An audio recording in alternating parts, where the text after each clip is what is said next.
Hello दोस्तों, स्वागत है आप सबका मेरे YouTube channel Bhadauria GS classes में। आप सभी लोग जल्दी से जल्दी लाइव आ जाएं और फिर अपने सभी दोस्तों को क्लास को शेयर कर दें। उसके बाद हम क्लास को स्टार्ट करने वाले हैं। तो दोस्तों सभी लोग जल्दी से जल्दी क्लास को एक बार शेयर करें, लाइक करें और पहली बार जुड़े हैं तो इसे सब्सक्राइब करना बिल्कुल ना भूलें।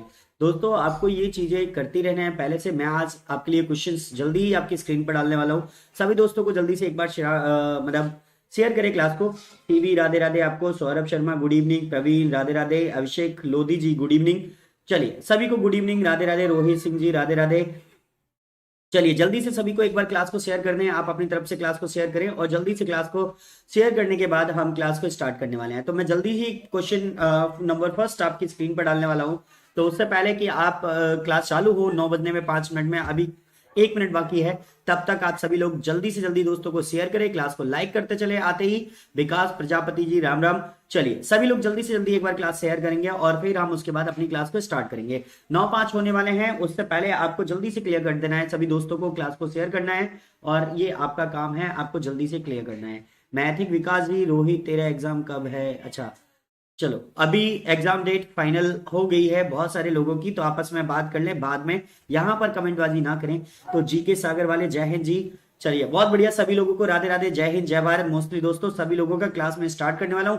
पहला क्वेश्चन आपकी स्क्रीन पर आएगा, उससे पहले आप लोग क्लास को प्लीज एक बार शेयर कर दें सभी दोस्तों को। लाइक नहीं किया तो लाइक करें, सब्सक्राइब नहीं किया तो सब्सक्राइब करें। ये काम आपको आते ही करना है सबसे पहले।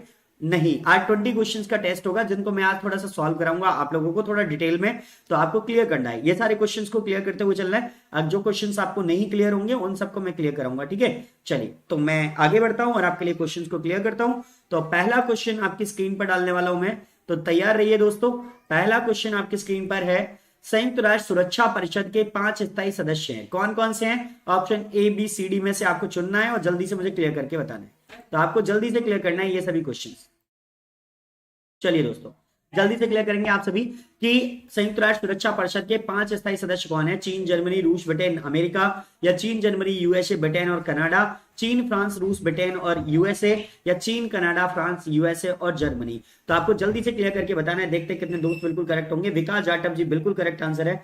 चलिए सबसे पहले विकास का बिल्कुल करेक्ट आंसर आया है। दुष्यंत आप गलत है, तो थोड़ा सा समझिए कि इस क्वेश्चन का जो आंसर बनेगा वो option C is the correct answer होगा। देखो आप लोग सब लोग जानते हैं कि संयुक्त राष्ट्र सुरक्षा परिषद, आपने यूएनओ पढ़ा है। यूएनओ यूनाइटेड नेशन ऑर्गेनाइजेशन होता है।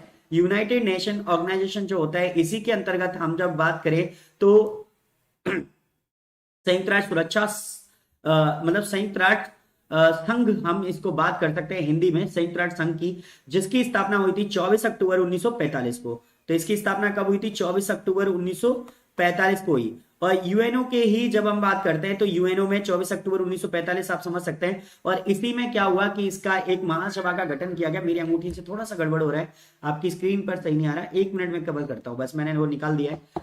24 अक्टूबर 1945 को ये स्थापना किया गया था यूएनओ का। इसका जो मुख्यालय है, यूएनओ का जो मुख्यालय है वो आपका कहां पर है? तो आपको सबको याद रखना है, यूएनओ का मुख्यालय आपका कहां पर है? न्यूयॉर्क में, ठीक है। तो आपको याद रखना है इसका मुख्यालय कहां पर है? न्यूयॉर्क में।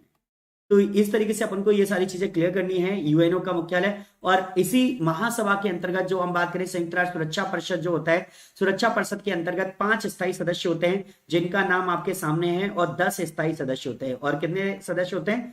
10 अस्थायी सदस्य। यही 15 लोगों की वोटिंग होती है, जिनमें 5 लोगों को तो स्पेशली मिलता ही है वीटो पावर। तो इन 5 देशों को ही वीटो पावर मिला हुआ है, जिनमें आप लोग सभी जानते ही हैं, चीन, फ्रांस, रूस, ब्रिटेन और अमेरिका। तो ये आपके लिए इंपॉर्टेंट बनेगा। अगर मैं यहीं पर थोड़ी सी बात करूं कि आपके लिए और क्या चीजें इंपॉर्टेंट बन सकती हैं, कौन सी चीजें जरूरी हैं, तो उनको याद रखना है। यूएनओ की स्थापना 24 अक्टूबर 1945 को हुई थी, मुख्यालय न्यूयॉर्क में है, 5 स्थायी सदस्य होते हैं, 10 अस्थायी सदस्य होते हैं। और 2020-21 के लिए भारत 8वीं बार, आपको एक और करंट अफेयर्स बताता हूं, 2020-21 में भारत, मोस्टली सॉरी 21-22 के लिए लिखिए, 2021-22 के लिए भारत इसका 8वीं बार इस अस्थायी सदस्य बना है। कौन सा सदस्य बना है? 8वीं बार भारत 8वीं बार अस्थायी सदस्य बना है। कौन सा सदस्य बना है? अस्थायी सदस्य बना है। ये आज कुछ गड़बड़ कर रहा है बार बार पे। अस्थायी सदस्य बना है, तो भारत कौन सा सदस्य बना है? अस्थायी सदस्य बना है। और कितनी बार बना है? 8वीं बार बना है। तो आपको याद रखना है, ये आपके लिए इंपॉर्टेंट बनेगा। चलिए दोस्तों आगे बढ़ते हैं। इसके बाद नेक्स्ट क्वेश्चन के लिए वो ध्यान में रखेंगे, निम्नलिखित में से कौन सुमेलित नहीं है? आपको बताना है निम्नलिखित में से कौन सुमेलित नहीं है, जल्दी से बताना है। राजस्थान परमाणु ऊर्जा संयंत्र उदयपुर, नरोरा परमाणु ऊर्जा संयंत्र उत्तर प्रदेश, कलपक्कम परमाणु ऊर्जा संयंत्र तमिलनाडु, या कैगा परमाणु ऊर्जा संयंत्र कर्नाटका। तो जल्दी से क्लियर करेंगे आप सभी। रेणु जी राधे राधे, जल्दी से क्लियर करेंगे। निम्नलिखित में से कौन सुमेलित नहीं है, जल्दी से कमेंट्स करके बताएं।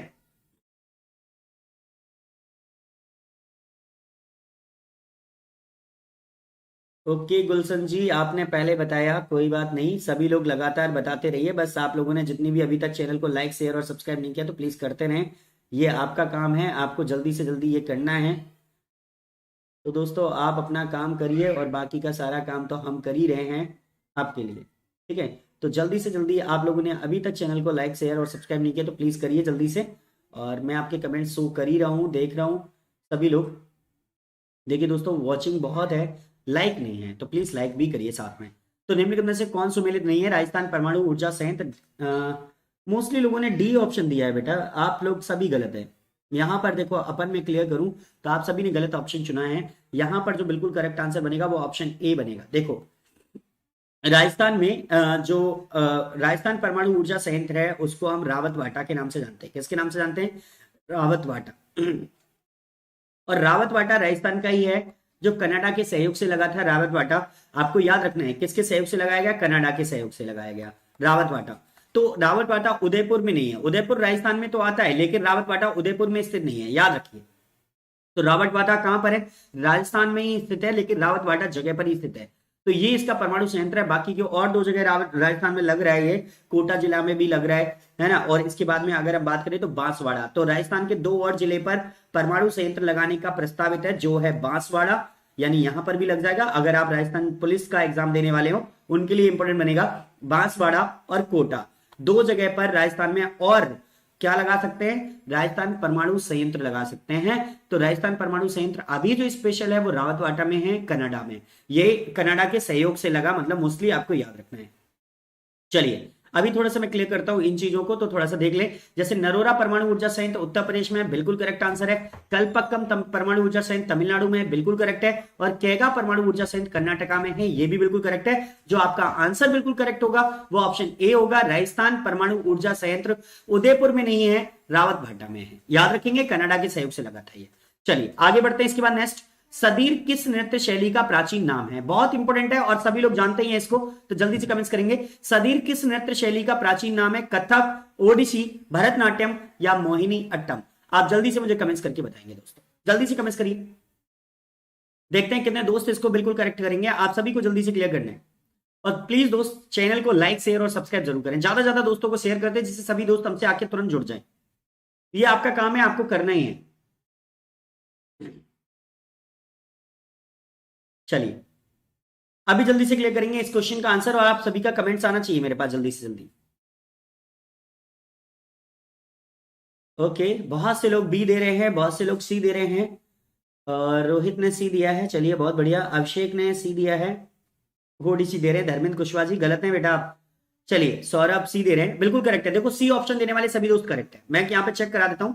सी ऑप्शन देने वाले सभी करेक्ट है। सदीर जो है वो भरतनाट्यम की ही एक शैली है। भरतनाट्यम का ही प्राचीन नाम सदीर होता था, आप याद करें, समझ लें। देखो भरतनाट्यम जो है उसी का प्राचीन नाम क्या है? सदीर है। तो भरतनाट्यम जो है उसी का प्राचीन नाम क्या है? आपका सदीर है। तो वो आपके लिए इंपॉर्टेंट बनेगा। सदीर किसका प्राचीन नाम है? भरतनाट्यम का प्राचीन नाम है, जो आपको याद रखना है। इसके बाद में जब हम यहाँ पे बात करें तो आपके लिए और क्या इंपॉर्टेंट बनेगा वो मैं क्लियर करूं, तो आप लोगों को समझना है। यहां पर थोड़ा सा मैं पॉइंटर ऑन करता हूं, एक सेकेंड वेट करेंगे बस जस्ट। ओके तो जैसे सदीर जो है भरतनाट्यम की प्राचीन नृत्य शैली है, आपके लिए इंपॉर्टेंट बनेगा। कथक कहां का नृत्य है? तो आपको मालूम है यूपी का है। कथक कहां का? यूपी का। ओडिसी कहां का है? ओडिशा का। तो आपको याद रखना है ये कहां का है? उड़ीसा का है। और मोहिनी अट्टम कहां का है? आपका केरल का। तो मोहिनी अट्टम कहां का है? आपका केरल का। तो ये आपको याद रखना है। ये कुछ इंपॉर्टेंट नृत्य शैलियां हैं जिनको आपको याद रखना है। भारत में केवल 8 प्रकार के शास्त्रीय नृत्यों को ही मान्यता दी गई है। तो आप लोग सब जानते ही हैं इन सब चीजों को, क्वेश्चंस बिल्कुल करेक्ट आंसर बनेगा। तो यहां पर सदीर जो नृत्य शैली है वो भरतनाट्यम की शैली है, याद रखेंगे। ठीक है चलिए आगे बढ़ते हैं। इसके बाद नेक्स्ट क्वेश्चन, माउंट एवरेस्ट 2 बार फतेह करने वाली पहली महिला कौन है? बताना है आपको। संतोष यादव, सुमा सिरूर, सूरज लता देवी, ज्योति रंधावा। क्लियर करें। इस क्वेश्चन का आंसर तो मोस्टली सभी लोगों का करेक्ट ही होना चाहिए। राकेश सिंह बिल्कुल करेक्ट है, नेहा ओके, साक्षी कान्हा शर्मा बिल्कुल करेक्ट है, राकेश सिंह बिल्कुल करेक्ट है, रोहित सिंह करेक्ट है, जीके सॉरी सागर वाले बिल्कुल करेक्ट है, सभी का ही करेक्ट है। मैं चेक करा देता हूं। देखो इसमें मुझे काफी सारा बताना भी है आपको। माउंट एवरेस्ट को अगर फतेह करने वाली, मुझे काफी जुकाम हुआ है आज, तो संतोष यादव। तो माउंट एवरेस्ट 2 बार फतेह करने वाली जो महिला है वो संतोष यादव है। ये एक बिल्कुल करेक्ट आंसर है। इन्होंने 2 बार माउंट एवरेस्ट को फतेह किया था। देखिए चलिए सुनते हैं माउंट एवरेस्ट क्या है। मैं माउंट एवरेस्ट के बारे में बताऊं तो माउंट एवरेस्ट जो है वो संसार की सबसे ऊंची चोटी है। विश्व की सबसे ऊंची चोटी जो है वो कौन सी है? विश्व की सबसे ऊंची चोटी माउंट एवरेस्ट है। सब लोग जानते हैं। ऊंचाई इसकी 8,848, मोस्टली मैं 8,850 मीटर बताता हूं आपको। 8,850 मीटर है ना। नेपाल के भूकंप के बाद में इसकी थोड़ी सी दूरी कम हुई है, तो 8,849.5 मीटर इसको मानते हैं। तो लगभग में 8,850 मीटर ही हम मानते हैं आज भी। तो याद रखना विश्व की सबसे ऊंची चोटी है, नेपाल में स्थित है। ये चोटी कहां पर स्थित है? नेपाल में। तो माउंट एवरेस्ट कहां पर स्थित है? नेपाल में। नेपाल के लोग इसे किसके नाम से जानते हैं? सागर माता के नाम से जानते हैं। तो नेपाल के लोग इसे किस नाम से जानते हैं? सागर माता के नाम से जानते हैं। और तिब्बत के लोग इसे चौमोलुंगमा कहते हैं, पर्वतों की रानी। क्या कहते हैं? चौमोलुंगमा। तिब्बत के लोग इसे किस नाम से जानते हैं? चौमोलुंगमा। आज ये हो क्या रहा है यार इसमें? तो इसे तिब्बत में क्या कहते हैं? चोमोलुंगमा। तिब्बत में इसे कहते हैं चोमोलुंगमा। थोड़ा सा लिखने में प्रॉब्लम आ रही है और बाकी को कुछ नहीं। तो इसे चोमोलुंगमा कहते हैं। क्या कहते हैं? चोमोलुंगमा। तो ये आपके लिए इंपॉर्टेंट बनेगा। आधा गायब ही हो गया उनसे। तो चोमोलुंगमा के नाम से ये फेमस है। चोमोलुंगमा का मतलब होता है पर्वतों की रानी। देखो मैं बताऊं आपको, विश्व में सबसे पहले अगर माउंट एवरेस्ट किसने फतेह किया था, तो आप सब लोग जानते हैं कि यहाँ पे तेंजिंग नोर्गे ने। सबसे पहला जो पुरुष था जो माउंट एवरेस्ट चढ़ा वो तेंजिंग नोर्गे था। और ये कहां के थे? तेंजिंग नोर्गे नेपाल के। तेंजिंग नोर्गे कहां के थे? नेपाल के थे। इन्होंने सबसे पहले विश्व में चोटी चढ़ी। और इन्हीं के साथ एक और थे, एडमंड हिलेरी। एडमंड हिलेरी, ये दोनों साथ में ही थे।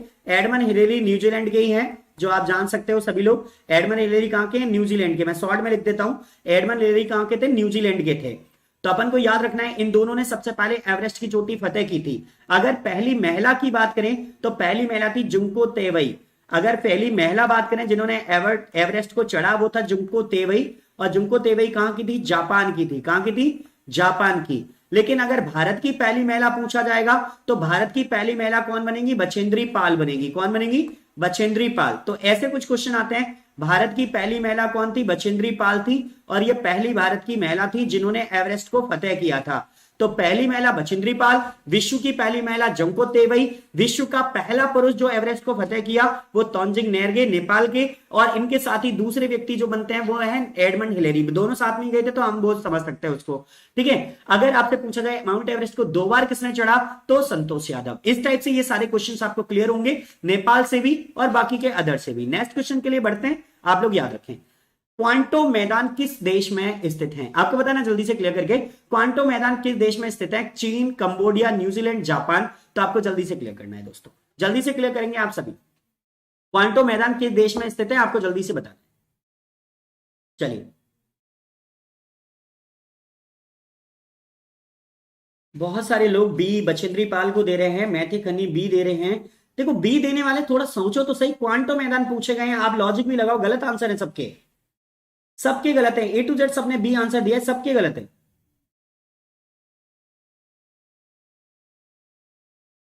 अरविंद जी बिल्कुल नहीं है, बी ही तुम्हारे कहने से थोड़ी ना सही हो जाएगा बेटा।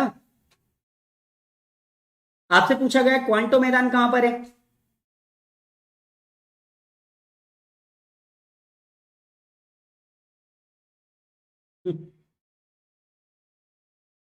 चलिए मैं क्लियर कर देता हूं। क्वांटो मैदान जो है वो आपके लिए बिल्कुल करेक्ट आंसर बनेगा। जैसे आपको याद रखना है, क्वांटो मैदान जो है वो जापान में है। आपको याद रखना है, देखो जापान जो है एक द्वीपीय देश है। जिसमें हम बात करेंगे तो जापान के कुछ प्रमुख द्वीप है।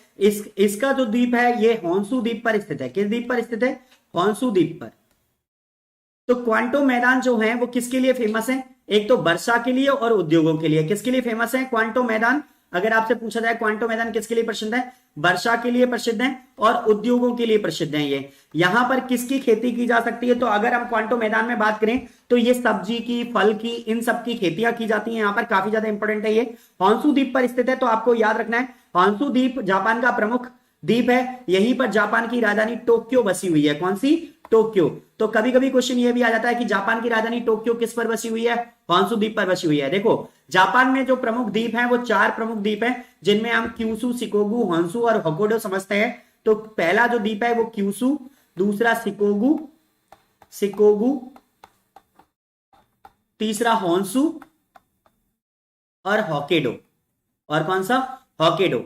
जापान के ये 4 द्वीप हैं, इन चारों द्वीपों पर ही पूरा जापान बसा हुआ है, जिसको आपको याद रखना है। जैसे कि अगर आपसे कुछ क्वेश्चन पूछे जाते हैं, जापान का मैनचेस्टर किसे कहा जाता है, तो एक क्वेश्चन आता है जापान का मैनचेस्टर, जैसे हमारा उत्तर भारत का मैनचेस्टर कानपुर को कहते हैं, वैसे ही आपसे पूछा जाता है जापान का मैनचेस्टर किसे कहा जाता है। तो जापान का मैनचेस्टर अगर आपसे क्वेश्चन पूछा जाए तो आप किसे कहेंगे? अगर आपको मालूम है तो जल्दी से मुझे कमेंट करके बताइए, वरना मैं आंसर दे रहा हूं जल्दी से।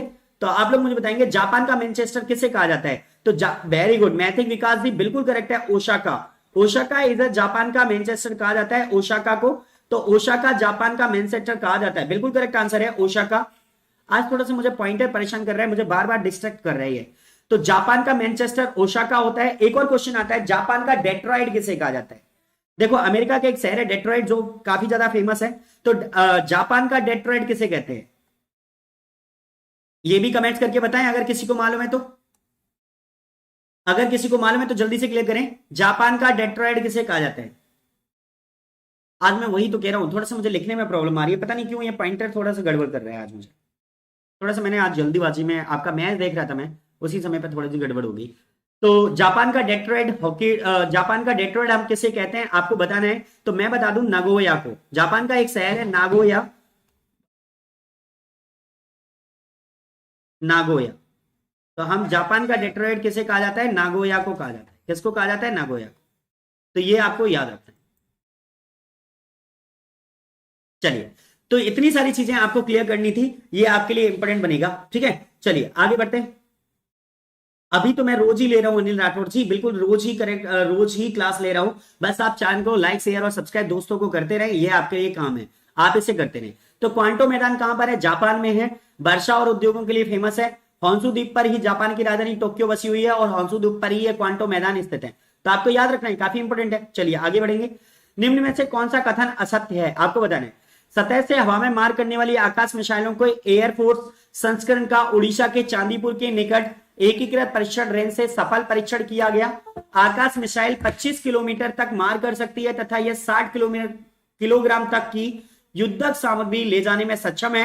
आकाश का सैन्य संस्करण वर्ष 2008 से ही सेना में शामिल है, या उपरोक्त में से कोई नहीं। आप मुझे जल्दी से कमेंट्स करके बताएंगे, या तो सभी सही हैं या कोई नहीं है सही। आपको जल्दी से क्लियर करके बताना है, अगर आपको नॉलेज है तो जल्दी से बताइए मुझे, कमेंट्स करके फटाफट से बताइए। तब तक मैं इसको भी ठीक करता हूँ, वो गिर गया स्क्रीन, थोड़ा सा ही करना। चलिए अभी शायद बिल्कुल क्लियर हो मेरी समझ से। हाँ अभी सही है थोड़ा सा। चलिए अभी जल्दी से कमेंट्स करके बताएंगे। अरे दोस्तों आप लोग तो समझ ही नहीं पा रहे हैं, क्वेश्चंस को नहीं समझ पा रहे हैं, आंसर देने की कोशिश कर रहे हैं जल्दी से। थोड़ा पढ़ो भी तो सही उसको ढंग से।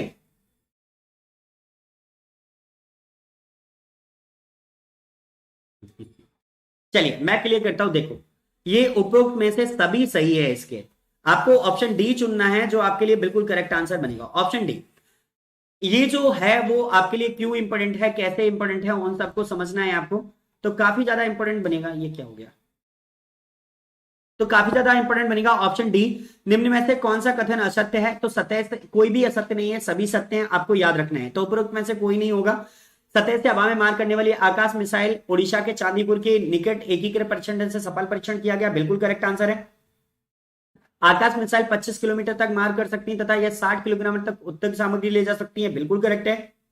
आकाश का सैन्य संस्करण वर्ष 2008 से ही सेना को सौंप दिया गया है, बिल्कुल करेक्ट। आपके लिए ये सभी बिल्कुल करेक्ट आंसर बनेंगे, ठीक है, याद रखिए। आगे बढ़ते हैं, इसके बाद नेक्स्ट आपको बताना है इनमें से कौन सही सुमेलित नहीं है। 29 दिसंबर को अंतरराष्ट्रीय शिक्षा दिवस, 24 दिसंबर को राष्ट्रीय उपभोक्ता अधिकार दिवस, 23 दिसंबर को राष्ट्रीय किसान दिवस, या 18 दिसंबर को अंतरराष्ट्रीय प्रवास दिवस। तो आपको जल्दी से कमेंट्स करके बताना है इनमें से कौन सुमेलित नहीं है, किस डेट को वो दिन नहीं मनाया जाता। चलिए आप जल्दी से क्लियर करेंगे मुझे।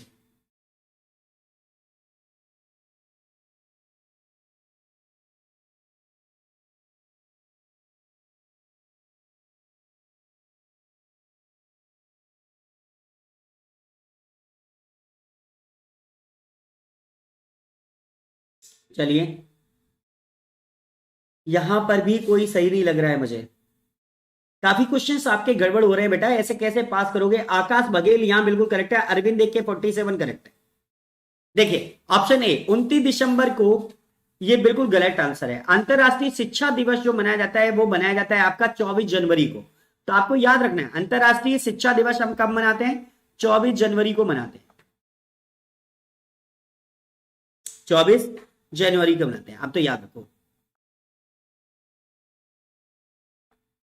24 जनवरी को। ठीक है, तो आपको याद रखना है कि 24 जनवरी को अंतरराष्ट्रीय शिक्षा दिवस मनाया जाता है। बाकी के तीनों ऑप्शन बिल्कुल करेक्ट ही है, उनको बताने का कोई दिक्कत ही नहीं है। 24 दिसंबर को उपभोक्ता अधिकार दिवस मनाया जाता है, बिल्कुल करेक्ट है। 23 दिसंबर को किसान दिवस मनाया जाता है। पिछले कुछ पेपरों से किसान दिवस काफी पूछा जा रहा है, तो याद रखिए। वैसे भी आप समझ सकते हैं देश में किसान आंदोलन चल रहा है, उसी के ऊपर तो काफी ज्यादा इंपॉर्टेंट होगा एग्जाम्स के लिए। 23 दिसंबर को किसान दिवस मनाया जाता है। 18 दिसंबर को अंतरराष्ट्रीय प्रवासी दिवस मनाया जाता है या प्रवास दिवस मनाया जाता है, याद रखिए। बिल्कुल करेक्ट है, लेकिन अंतरराष्ट्रीय शिक्षा दिवस 29 दिसंबर को नहीं मनाया जाता, 24 जनवरी को मनाया जाता है। तो यहां पर यही गलत था, याद रखें बेटा। तो टीचर डे कहां पूछ रहा है, यहां पर शिक्षा दिवस पूछ रहा है बेवकूफ, शिक्षक दिवस नहीं है। पढ़ो तो सही आरती, थोड़ा पढ़कर देखो। ये टीचर दिवस मतलब टीचर नहीं है, शिक्षा दिवस है, education day, international education day पूछ रहा है। 24 जनवरी को मनाते हैं। चलो आगे बढ़े, थोड़ा समझ लेना इस क्वेश्चन को थोड़ा सा। कोई नहीं, वो मेरा एक तकलिया कलाम है, कोई बात नहीं, कोई बात नहीं, कोई बात नहीं। चलिए, रेणुका झील कहां स्थित है, बहुत सिंपल सा क्वेश्चन है, काफी सारे पेपरों में आता है। तो बताइए, भारत की सबसे छोटी आर्द्र भूमि क्षेत्र के अंतर्गत ये आती है। तो आपको बताना है किस क्षेत्र में स्थित है, हिमाचल प्रदेश, असम, उत्तराखंड या राजस्थान। कमेंट्स करेंगे दोस्तों, रेणुका झील कहां स्थित है, जल्दी से बताइए मुझे। चलिए बताइए जल्दी से, रेणुका झील कहां पर स्थित है, हिमाचल प्रदेश, असम, उत्तराखंड, राजस्थान। कमेंट्स करेंगे जल्दी से दोस्तों। ओके, बहुत बढ़िया। देखिए सबका बिल्कुल करेक्ट है। कालीचरण, शैलेंद्र सिंह, राहुल, शैलेंद्र, बहुत बढ़िया। देवेश, ओके, कुशवाहा जी बिल्कुल करेक्ट है, फॉर्म में आ गए हैं अब तो। Rohit Singh, Hemant Tiwari, Rakesh, curiosity science, mythic अनी, नगेन, सालू बाथम, शैलेश। अरे इतने सारे कमेंट्स नहीं पढ़ पाऊंगा इकट्ठे यार।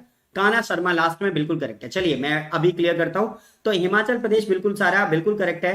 रेणुका झील भारत की सबसे छोटी, अगर हम बात करें भारत की सबसे छोटी आर्द्र भूमि क्षेत्र है, सबसे छोटी लिखना, भारत की सबसे छोटी आर्द्रसर झील है।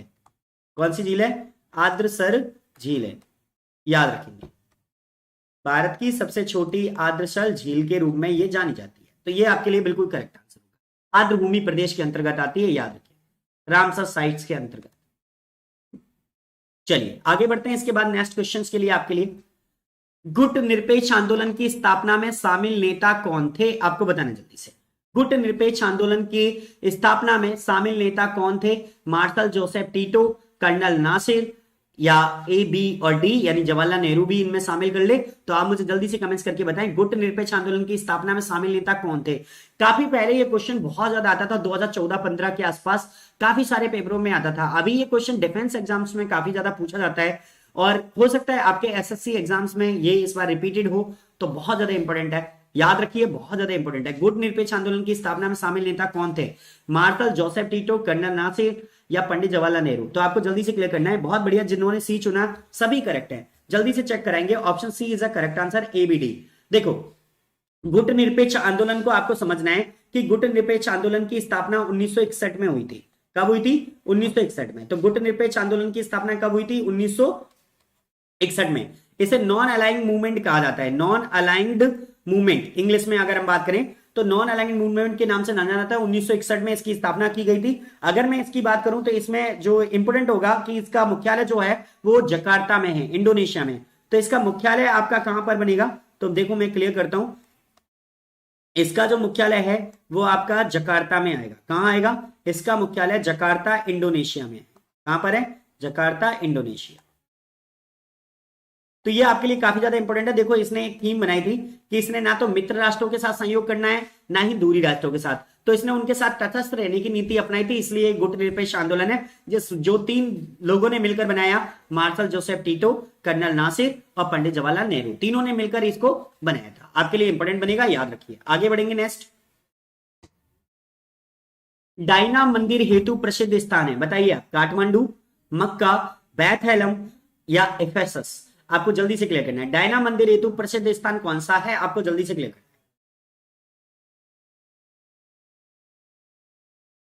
जी। चलिए जल्दी से क्लियर करेंगे। डायना मंदिर हेतु प्रसिद्ध स्थान है कौन सा है, आपको क्लियर करना जल्दी से। चलिए बहुत बढ़िया, अभी तक कोई सही नहीं है, पर अभी तक कोई सही नहीं है, मैं जल्दी से क्लियर करूंगा। देखो एफेसस, इस क्वेश्चन को शायद आप लोग ना समझे, अंतरराष्ट्रीय जीके से है। तो एफेसस, एफेसस जो है, देखो ये डायना मंदिर जो है, ये जो मंदिर है ये कहां पर स्थित है, तुर्की में। कहां पर स्थित है, तुर्की में।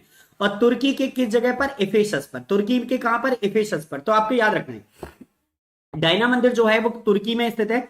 तुर्की में कहां पर, एफेसस। तो डायना मंदिर एक काफी अच्छा मंदिर माना जाता है यहां पे देखने के लिए। अगर मैं यहीं पर बात करूं कि काठमांडू में कौन सा मंदिर है, तो पशुपतिनाथ मंदिर है। काठमांडू में कौन सा मंदिर फेमस है, पशुपतिनाथ मंदिर है, जो आपके इंडियन में बहुत ज्यादा इंपॉर्टेंट होगा, हम हिस्ट्री में भी पढ़ते हैं। पशुपतिनाथ मंदिर जो आपका कहां पर है, काठमांडू में, काफी ज्यादा इंपॉर्टेंट बनता है। मक्का आपको मालूम है, पैगंबर मोहम्मद हजरत साहब का ये गढ़ माना जाता है। यहां से मक्का से मदीना तक की यात्रा जो की गई थी उसे ही हाजी यात्रा के नाम से माने जाते हैं। दुनिया की सबसे बड़ी मस्जिद मक्का मस्जिद यहीं पर स्थित है, आपको याद रखना है। बैथेलम ईसा मसीह के जन्म स्थान से जुड़ा हुआ है, तो आपको मालूम है एरूशलेम में, एरूशलेम के बैथेलम में प्रभु यीशु का जन्म हुआ था।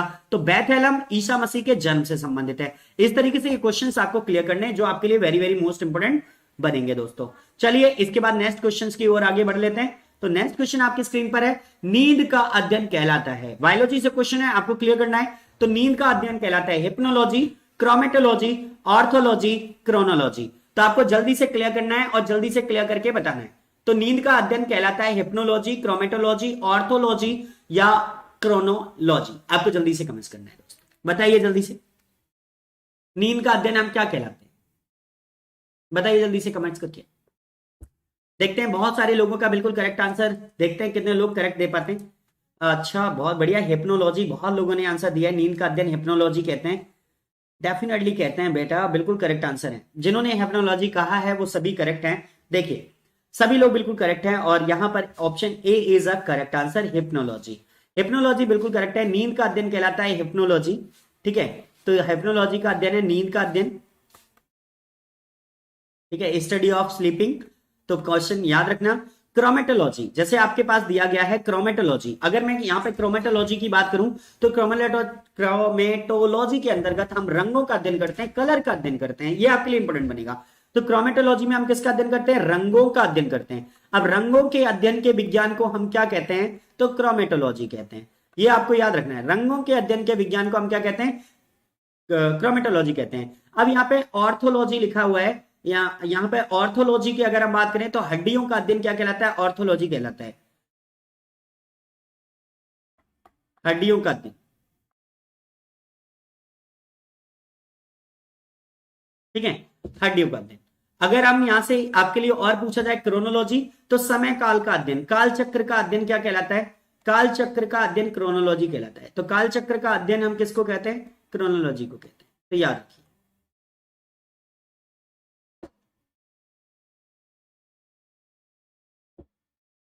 ठीक है, चलिए तो ये आपके लिए इंपॉर्टेंट बनेगा। ऑर्थोलॉजी जो होता है वो हमारा हड्डियों का अध्ययन हो गया, क्रोमेटोलॉजी रंगों का अध्ययन हो जाएगा, ठीक है। इस तरीके से क्लियर करना है, बिल्कुल करेक्ट आंसर है आप सभी के। चलिए बहुत बढ़िया।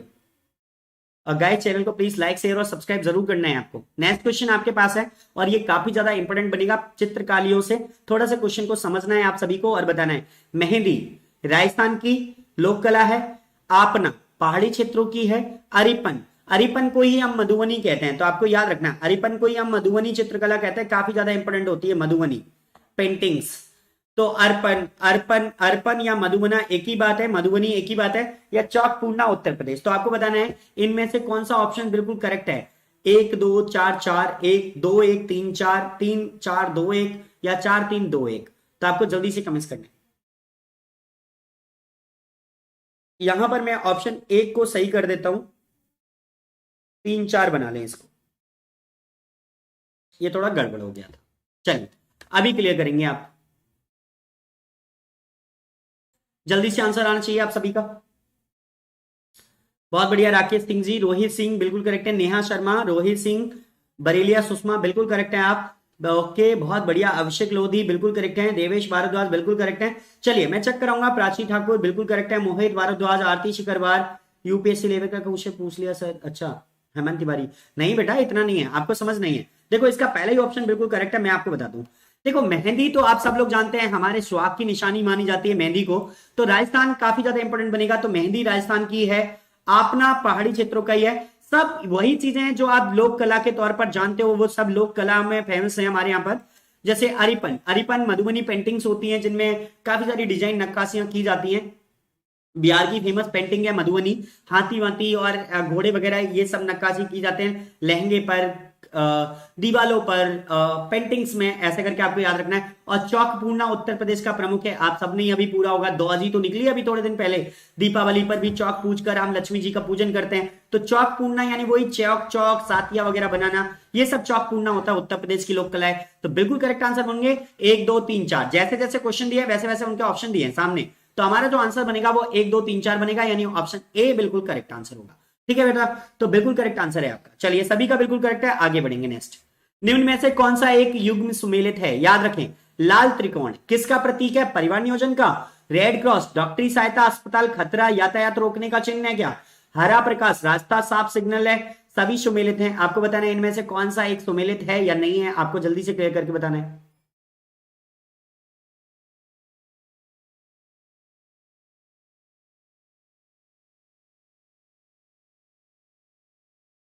सुमेलित मतलब मैचिंग। चलिए जल्दी से क्लियर करें, बिल्कुल करेक्ट है, डी बिल्कुल करेक्ट है, सभी सुमेलित हैं, देखो इसका कोई गलत नहीं है। लाल त्रिकोण परिवार नियोजन का ही उदाहरण होता है। परिवार नियोजन अगर हम कर रहे हैं, अगर हम दो हमारे दो की पॉलिसी अपना रहे हैं, परिवार नियोजन कर रहे हैं तो लाल त्रिकोण उससे प्रदर्शित किया जाता है। रेड क्रॉस लाल जो प्लस का निशान बना होता है, आप जानते हैं, डॉक्टरी सहायता का, अस्पताल, यात्रा, खतरा रोकने का निशान होता है, बिल्कुल करेक्ट। और जैसे ही यातायात के साधनों में हरी लाइट जलती है, हम रास्ता साफ है हमें चलना चाहिए, ये वाला सिग्नल होता है, तो आप सबको याद रखना है, बिल्कुल करेक्ट आंसर बनेगा दोस्तों आपके लिए। चलिए आगे बढ़ेंगे next. CTBT comprehensive nuclear test ban treaty कब अस्तित्व में आया, आपको बताना है 1994 में, 1996 में, 1998 में, 2004 में। तो जल्दी से कमेंट्स करेंगे, CTBT comprehensive nuclear test ban treaty कब अस्तित्व में आया था, आपको जल्दी से कमेंट्स करके बताना है दोस्तों। तो जल्दी से कमेंट्स करके बताएंगे, CTBT comprehensive nuclear test ban treaty कब अस्तित्व में आया था, तो जल्दी से कमेंट्स करें।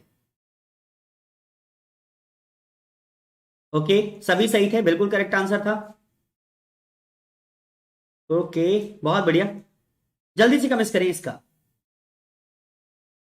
कुलवेंद्र सी दे रहे हैं, आरती डी दे रही हैं, सुषमा ने बी दिया है, बी बिल्कुल करेक्ट आंसर है, Sushma is a correct answer. तो देखिए मैं बता दूं, ऑप्शन बी बिल्कुल करेक्ट है। 1996 में सीटीबीटी अस्तित्व में आया था, यह परमाणु संधि, देखो परमाणु संधि से संबंधित था। कैसी संधि बता देता हूं आपको। सीटीबीटी में क्या किया गया कि आप परमाणु का कोई भी परीक्षण नहीं करेंगे, परमाणु से रिलेटेड मतलब परमाणु परीक्षण नहीं करेंगे, अपने हथियारों को रोकेंगे, उनका मिसयूज नहीं करेंगे। तो परमाणु संधि के तहत क्या किया गया कि परमाणु का परीक्षण नहीं करेंगे, आप उनका टेस्टिंग नहीं करेंगे, परमाणु परीक्षण नहीं कर पाएंगे। तो ये सब चीजें इसमें बताई गई। लेकिन अब इसमें हमारे लिए इंपोर्टेंट क्या होता है, इनमें हमें जानकारी क्या लेनी होती है वो बताता हूं। तो देखिए गौर करें, इसमें क्या हुआ कि अभी वर्तमान में 183 देश इस पर हस्ताक्षर कर चुके हैं, जिनमें भारत भी शामिल है। 183 देश वर्तमान में सीटीबीटी के क्या हैं, सदस्य देश हैं। सीटीबीटी पर अभी कितने देशों ने हस्ताक्षर कर दिया है, 183 देशों ने इस पर क्या कर दिया है, हस्ताक्षर कर दिया। अगर मैं यहां पे बात करूं कि इस जो सीटीबीटी का जो मतलब स्थापना दिवस, सॉरी मैं बताऊं डे कब मनाया जाता है, जैसे सीटीबीटी परमाणु संधि निषेध दिवस कब मनाया जाता है, तो आपको याद रखना है ये 29 अगस्त को मनाया जाता है। कब मनाया जाता है, 29 अगस्त को।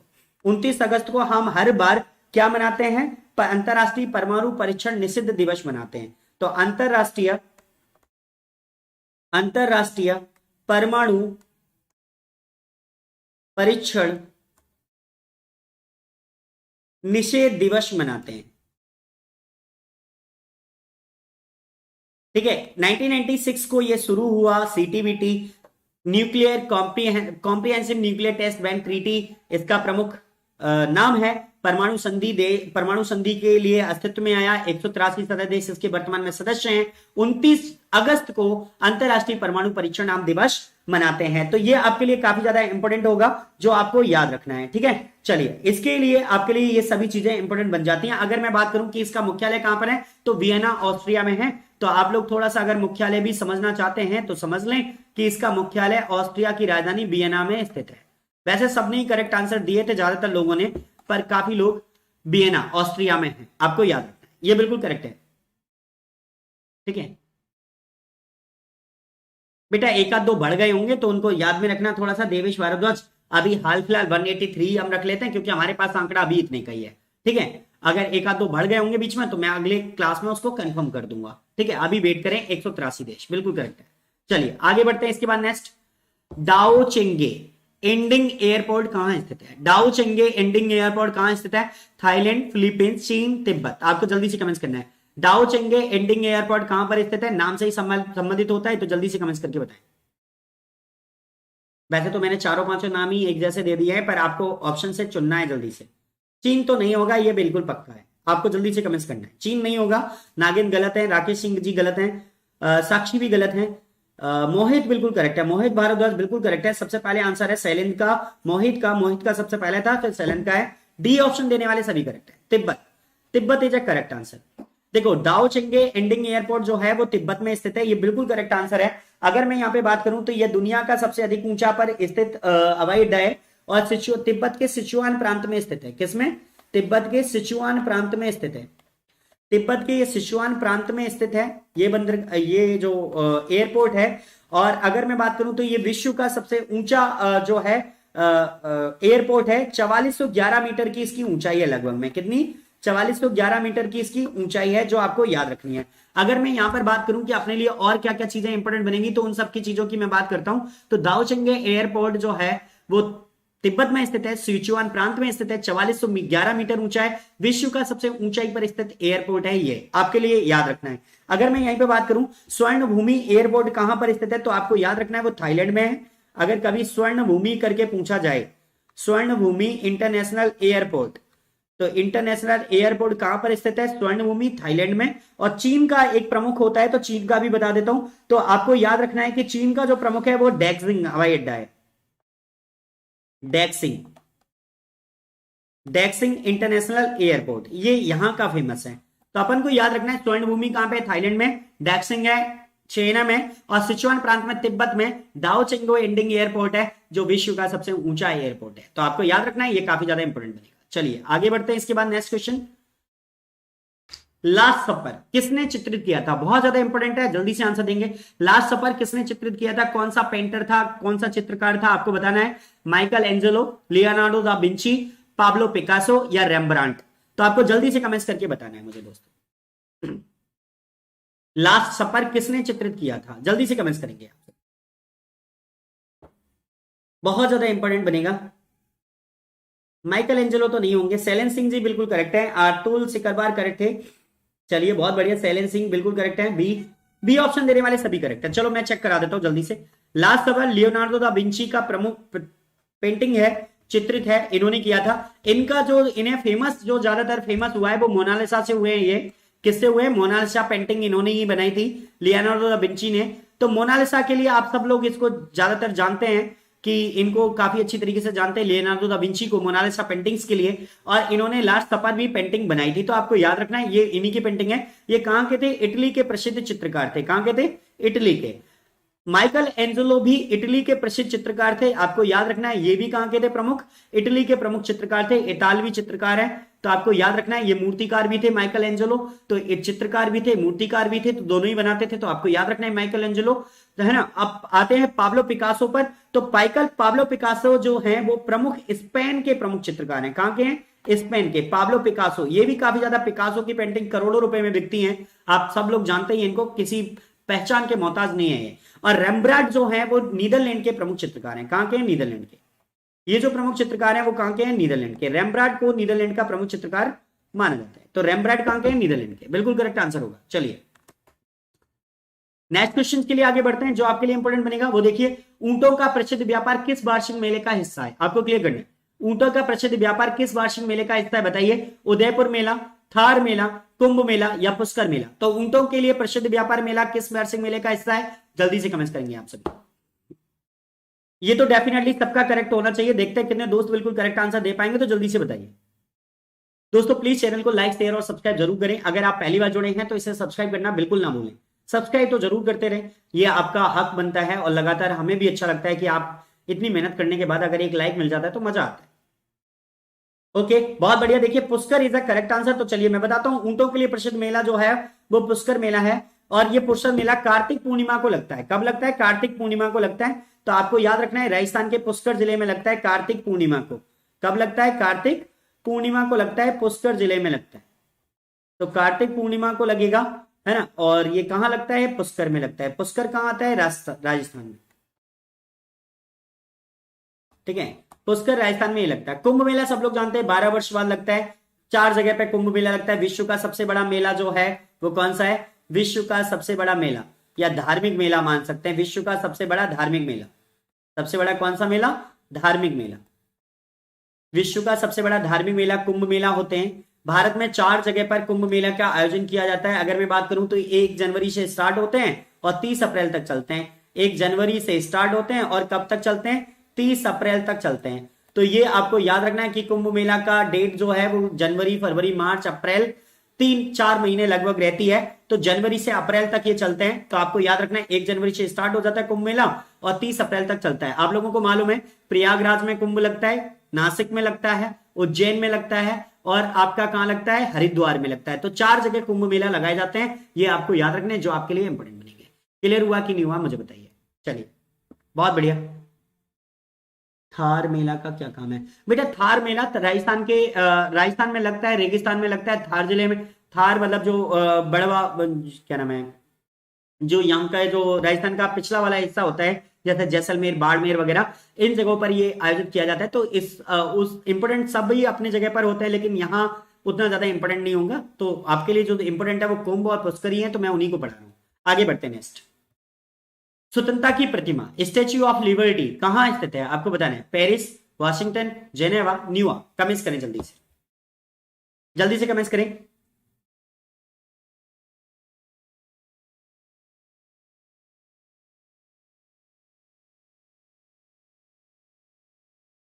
हाँ रॉयल लगेगा, जरूर लगेगा। आई होप, अब तो लगना ही चाहिए।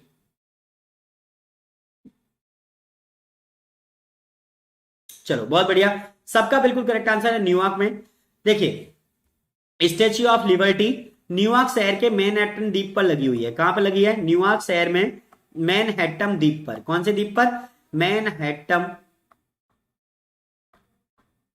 द्वीप पर। मैनहट्टन द्वीप पर लिबर्टी द्वीप है। मैनहट्टन द्वीप ही है पूरा, और यहीं पर स्थित है एक छोटा सा द्वीप जिसका नाम है लिबर्टी द्वीप। कौन सा द्वीप? लिबर्टी द्वीप। यहीं पर यह मूर्ति लगाई गई है। यह मूर्ति अमेरिका को फ्रांस सरकार द्वारा गिफ्ट दी गई थी। किसने गिफ्ट किया था? फ्रांस ने गिफ्ट की थी। फ्रांस ने इस मूर्ति को क्या किया था? अमेरिका को गिफ्ट में दिया था, गिफ्ट दिया था। ठीक है, तो फ्रांस ने अमेरिका को क्या दिया था? गिफ्ट दिया था। किसका? स्टैच्यू ऑफ लिबर्टी को। ठीक है, स्वतंत्रता की मूर्ति इसे कहा जाता है। कौन सी मूर्ति कहा जाता है? स्वतंत्रता की मूर्ति कहा जाता है, मूर्ति कहा जाता है। आप सभी लोग जानते हैं विश्व की सबसे ऊंची मूर्ति इस समय इंडिया में है। सरदार सरोवर बांध गुजरात पर लगाई गई है वो। और आप जानते हैं स्टैच्यू ऑफ यूनिटी, एकता की मूर्ति कहा जाता है, सरदार वल्लभ भाई पटेल की वो मूर्ति है। आप सब जानते हैं 182 मीटर ऊंची यह मूर्ति है, जो विश्व की सबसे ऊंची मूर्ति है। याद रखेंगे। आगे बढ़ते हैं। जापान की राष्ट्रीय पोशाक कौन सी है? आपको बताना है। चादर, लंगा, सरुंग या किमोनो? आपको जल्दी से बताना है। जापान की राष्ट्रीय पोशाक कौन सी है? देखिए, आज के लास्ट क्वेश्चन का क्वेश्चन आने वाला है इसी के बाद। जस्ट आज 20 क्वेश्चन का ही सेट है जो आपको थोड़ा समझाने के लिए थोड़ी सी क्लास लेंदी हो जाती है, इस वजह से मैंने 25 क्वेश्चन नहीं रखे, 20 ही रखे हैं। आप सभी ने इतना साथ दिया, काफी अच्छा रहा, लगा भी कि आप सभी लोग लगातार पढ़ने के शौकीन हैं। ज्यादातर लोग वही कनेक्ट करते हैं लास्ट तक जिनको डेफिनेटली अपनी तैयारी मजबूत करनी है। बाकी के सभी लोग तो ऐसे हैं जो आया राम गया राम की हालत में होते हैं, थोड़ा बहुत उपस्थिति दर्ज कराने आते हैं, तो उससे मतलब नहीं निकलना। आप सभी लोग बेस्ट हैं। चलिए, तो जापान की राष्ट्रीय पोशाक कौन सी है आपको बताना है। चादर, लंगा, सरोंग, किमोनो। कमेंट्स करेंगे जल्दी से। बहुत बढ़िया, देखिए सभी को बिल्कुल करेक्ट आंसर है, kimono is the correct answer. तो जापान की राष्ट्रीय पोशाक जो है वो किमोनो है, ये बिल्कुल करेक्ट आंसर होगा आपका दोस्तों। तो चलिए मैं बता दूं, देखो चादर जो है वो भारत में पहनाई जाती है। हम सभी लोग, हमारे भारतीय महिलाएं जो होती हैं वो चादर ओढ़ती हैं। आप सबको याद होगा कि कोई भी गांव में महिला या कोई भी जाएगी तो वो चादर या शॉल ओढ़ कर जाती है, तो उसे चादर कहते हैं। लंगा तमिलनाडु में एक घुटनों तक की साड़ी जो पहनते हैं उन लोगों को बोलते हैं। और जो सरोंग है, जो स्पेशल हम जब बात करें तो जो आपकी सरोंग है वो दक्षिण पूर्व एशिया में पहनी जाने वाली साड़ी है। तो ये सरोंग जो है वो दक्षिण पूर्व एशिया में, दक्षिण पूर्वी एशिया में पहने जाने वाला एक पोशाक है, दक्षिण पूर्वी एशिया में पहनी जाती है। आप लिखें, ठीक है। तो इस तरीके से अपन को याद रखना है, किमोनो जापान की राष्ट्रीय पोशाक है जिसको आपको याद रखना है। पोशाकों से काफी सारे क्वेश्चन पिछले कुछ पेपरों में आए हैं, तो याद रखिए। इसके बाद में नेक्स्ट क्वेश्चन, सर ये किमोनो क्या होता है। किमोनो एक कपड़ा होता है जो जापान के लोग पहनते हैं। आप इंटरनेट सर्च कर लेना, आपको मिल जाएगा, ठीक है। किमोनो पोशाक को देख लेना आप लोग कैसे होते हैं। जापान के थोड़ा चोगा वाली पोशाक होती है जिसे राष्ट्रीय पोशाक कहा जाता है, किमोनो। जापान के लोग आपको बनना है हालेलुया वाला स्टेज आपको याद रखना है। श्रीदेवी का गाना याद रखो, हवा हवाई। चले आगे बढ़ते हैं। नेक्स्ट, विश्व में जीसस क्राइस्ट की सबसे बड़ी मूर्ति कहां पर है आपको बताना है जल्दी से कमेंट करके। विश्व में जीसस क्राइस्ट की सबसे बड़ी मूर्ति कहां पर है। Option A Brazil, option B Mexico, option C Italy, option D Peru. Comments करेंगे जल्दी से दोस्तों आंसर्स। और आज का लास्ट क्वेश्चन है। तो दोस्तों अगर आपने चैनल को अभी तक लाइक शेयर और सब्सक्राइब नहीं किया है, अपना प्यार नहीं दिया है, तो प्लीज दीजिए जल्दी से। चैनल को लाइक शेयर और सब्सक्राइब जरूर करें। फेसबुक, ट्विटर, व्हाट्सएप जहां भी शेयर कर सकते हैं वहां करें। लाइक जरूर करें दोस्तों, मजा आता है, ठीक है। तो आप जब ये करेंगे तो इससे मोटिवेशन मिलता है और हम लोग लगातार आपके लिए क्लास लेकर आते रहेंगे। इसी तरीके से सभी लोग साथ बने रहें और लगातार अपने क्वेश्चन का आंसर दें, क्लास का एंजॉय करें, क्लास भी बताएं, लास्ट में अपना रिव्यू भी बताएं कि आज की क्लास कैसी लगी आपको। लगातार इसी तरीके से क्वेश्चन के आंसर देते रहें। और बिल्कुल करेक्ट आंसर तब तक आ ही गए हैं सबके, और mostly A is absolutely correct. Aarti बिल्कुल करेक्ट है। चलिए, Brazil is a correct answer, तो आपको याद रखना है ब्राजील बिल्कुल करेक्ट है। ये रियो डी जेनेरियो ब्राजील का राजधानी में लगा हुआ है, रियो डी जेनेरियो, ठीक है, रियो डी जेनेरियो। क्राइस्ट दी रेडीमर के नाम से जाना जाता है, क्राइस्ट दी रेडीमर के नाम से जाना जाता है। ये काफी बड़ी मूर्ति है जो ब्राजील में लगी हुई है, रियो डी जेनेरियो शहर में लगी हुई है। तो आपके लिए काफी ज्यादा इंपॉर्टेंट है। इसकी जो ऊंचाई है वो 39.6 मीटर की है। कितनी मीटर है? 39.6 मीटर की इसकी ऊंचाई है। याद रखेंगे आप, आपके लिए काफी ज्यादा इंपॉर्टेंट बनेगा। दोस्तों आज की क्लास को यहीं पर करेंगे समाप्त। ये क्वेश्चंस आपके हो जाते हैं पूरे, और इन क्वेश्चंस को आप लगातार इसी तरीके से तैयार करते रहिए और मुझे क्लास का बताइए। Thanks for watching. Contact number आपके स्क्रीन पर दे रहे हैं 9661545193। व्हाट्सएप ग्रुप से जुड़ने के लिए आप संपर्क कर सकते हैं, चैनल के साथ जुड़ने के लिए संपर्क कर सकते हैं। और प्लीज इसे लाइक शेयर और सब्सक्राइब जरूर करिए। अगर आपने सब्सक्राइब कर लिया, चैनल को लाइक भी कर दिया है, शेयर भी कर दिया है, तो उसके बाद आप मुझे अपना नाम पता लिखकर भेजिए, मैं आपको व्हाट्सएप ग्रुप में ऐड करता हूं, जिस पर चैनल की समय समय पर जो भी नई वीडियो, नई लिंक्स, उनकी जानकारियां आपको लगातार मिलती रहेंगी दोस्तों। तो अभी कमेंट्स करना है आपको जल्दी से कि आज की क्लास आपको कैसी लगी, मुझे भी बताइए। तो दोस्तों तब तक के लिए हम thank you and bye sir, take care, okay, thank you.